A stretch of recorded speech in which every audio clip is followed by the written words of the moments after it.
at 6. A tough 24 hours for a Breathitt County family. First, a relaxing trip down the river led them to a body. Then today, officials revealed that person is a family member, Kenneth Neese. They feared it might be him. Neese went missing earlier this year. Now they wait to learn what happened to him. They talked to WYMT's Will Puckett. What started as a peaceful Sunday morning quickly turned into a call for help. And they hadn't been in the river 2 minutes and found a body. Family members of Kenneth Neese planned to take a stroll down the river, but just across the field and over the bank from their front doorstep, a body floating in the river. And then when the water goes down, they put in right here. I mean, not how far they go, about 30 foot, 40 foot down the river. And then they run up on him. There were few answers Monday morning. There are a couple of cases that are ongoing at Post 13 with some missing individuals that could possibly, this could be related to. Questions now answered as officials say Kenneth Neese, who went missing in February, is the man his own family found. It's just been rough. You know, we'd like to see this end. But one big question of the case remains a mystery. What happened? At least we'll know where he's at. You know, we can put him away. An answer investigators hope medical examiners can answer. In Breathitt County, Will Puckett, WYMT Mountain News. We are waiting to learn Neese's funeral arrangements. Once we learn those, we will pass those along. Now, the case of Danny Tin Can Napier remains open. He also went missing in February. Investigators believe he fell into the North Fork of the Kentucky River when it was running high. Anyone with information on him should call Kentucky State Police.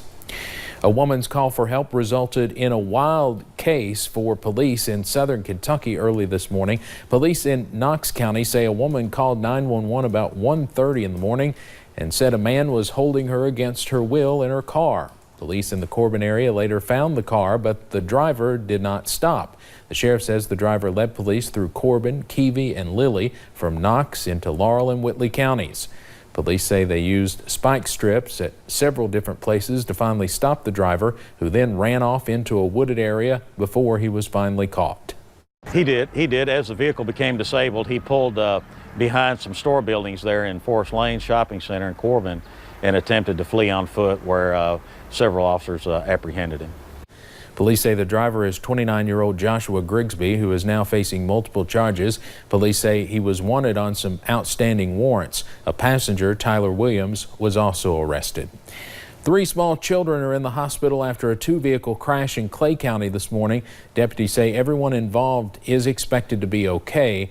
The children were taken by helicopter for some broken bones and stitches. The crash happened when a driver tried turning near the Dairy Queen on US 421 South, hitting another car. We do not know the names of anyone involved at this time. An ATV crash killed a 6-year-old boy Sunday afternoon in Pike County. Police say 2 kids were riding the ATV when they made a U-turn and both fell off. WYMT's Marianne Fletcher talked with neighbors who say this should provide a harsh reminder. One of the greatest joys in life is watching a child laugh. I loved to play with my babies. He loved to play with all kinds of kids over here.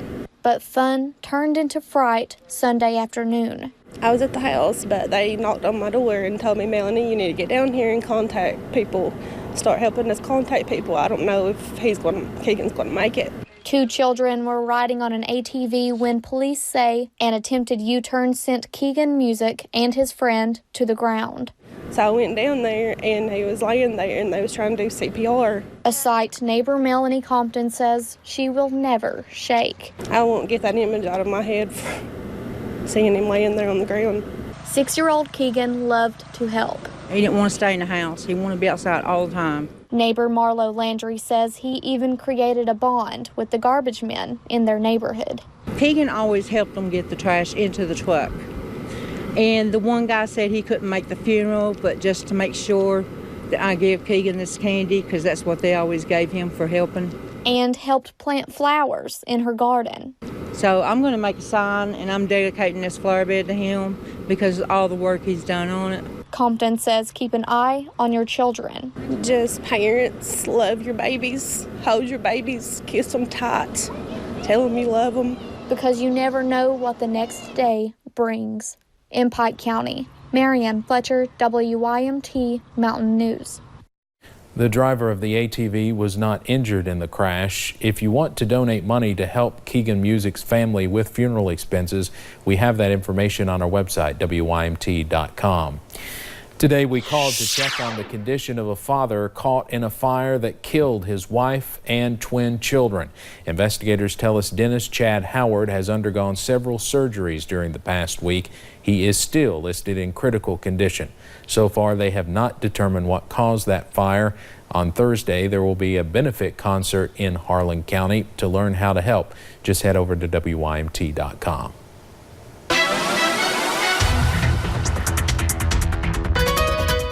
And it's been a pretty warm day across the mountain, especially compared to yesterday. We warmed up very nicely today thanks to that warm front. You'll notice though as we go ahead and take a look at some of our cameras. US 119, US 23 over into Jenkins. Very calm conditions over there, a little bit windy at times. As we look outside our front porch here at the WYMT studio, you'll notice the mixture of sun and clouds, but still pretty sunny as you head out the door. You'll notice satellite and radar, those clouds, it's really been increasing throughout the day. So most of us saw those mostly now to partly cloudy skies. We've seen those clouds on and off really throughout the day. Temperatures into the upper 70s to lower 80s, so feeling pretty warm out there. It definitely feeling a lot like summer, but definitely get out and enjoy it while you can. But the good news is the warming trend really continues over the next few days. Scattered rain chances also return as that next weather maker moves into the mountain. We also have that Derby forecast coming up for you guys in just a few short minutes. Steve. Thank you, Paige.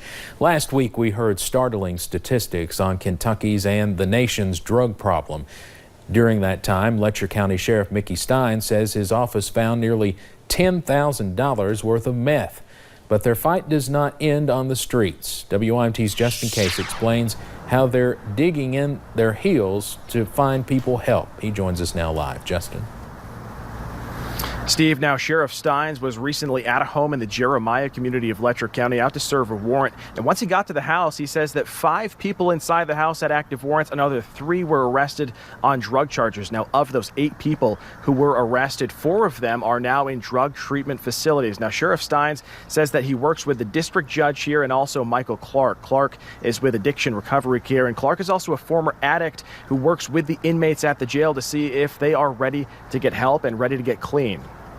I've did time with most of these guys, and then I can walk in. It's kind of, recovery is a word, but when they see my face, it's easy. They see recovery because I was doing dope with these guys.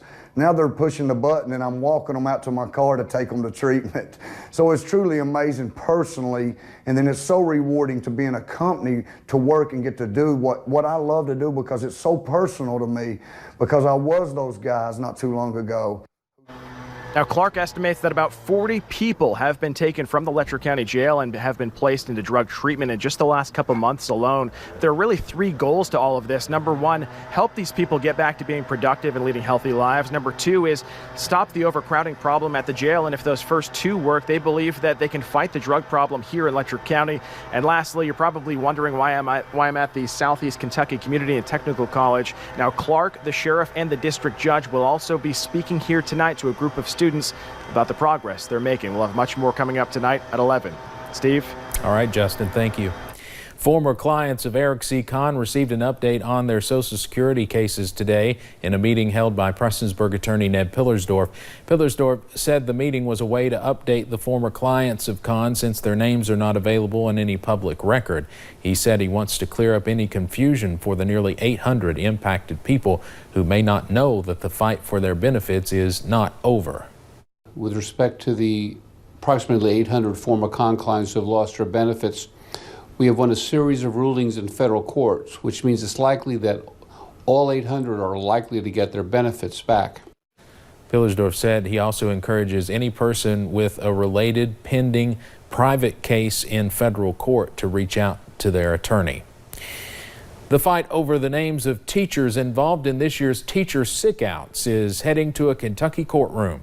Attorney General Andy Beshear announced a lawsuit against Governor Matt Bevin's administration. The Kentucky Labor Cabinet sent subpoenas to several school districts asking for the names of those teachers. Hillary Thornton explains what's in the lawsuit and has reaction from the governor. Enough is enough.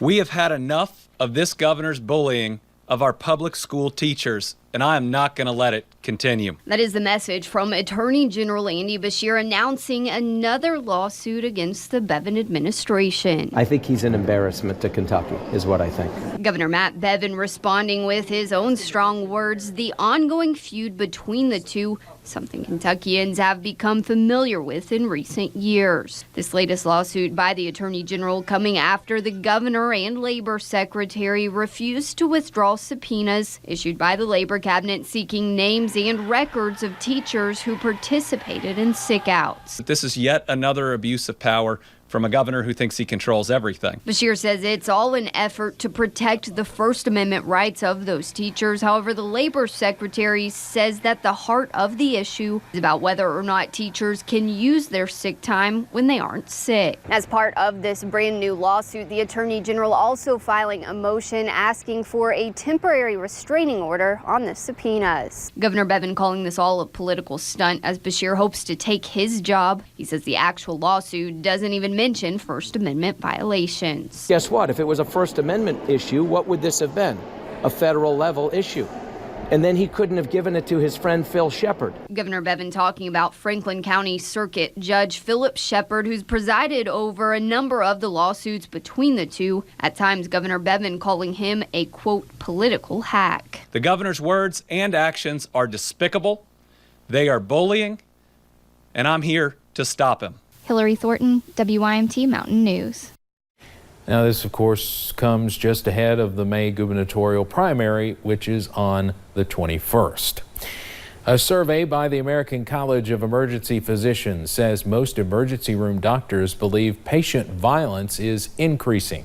ER Dr. Ryan Stanton says 20 or 30 years ago, doctors and nurses could defend themselves. Now, with the patient satisfaction culture, patients seem to be more aggressive towards staff because they can. Stanton says doctors are trained to avoid hostile situations. I mean, I've been assaulted, I've been bit, I've been kicked, I've been punched, I've been threatened, I've had my life threatened multiple times. I've had people standing in my face telling me they're going to come after me and my family. Tonight at 11, WKYT's Miranda Combs tells us who's more at risk than even the doctors when it comes to assaults by patients. And those warmer temperatures continue as we head into the next few days, but we cool back down Friday into your Saturday. I'll have that reason why coming up in just a few short minutes. But first, if you plan on covering up an old scar by a tattoo, that may soon not be an option in Kentucky. We'll break it down for you.